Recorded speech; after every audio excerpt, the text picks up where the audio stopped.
schools are increasingly trying to adopt technology to make learning more experiential. How do you think that the entire teaching learning process can be redefined to a more experiential way using AI tools, especially for like historically difficult subjects like the STEM subjects for explanation?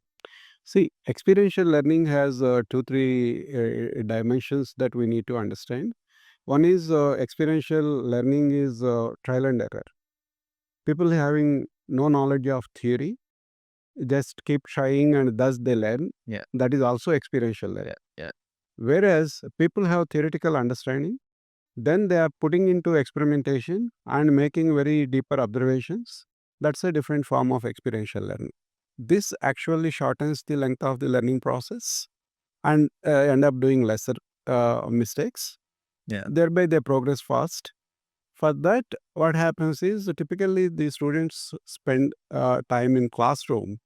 Most of the teachers' time is going for student academic learning. Yeah, yeah, true. Now, with the be it school AI or of similar technologies, students have the opportunity to learn beforehand, come to the class with that entire theoretical learning. Yeah.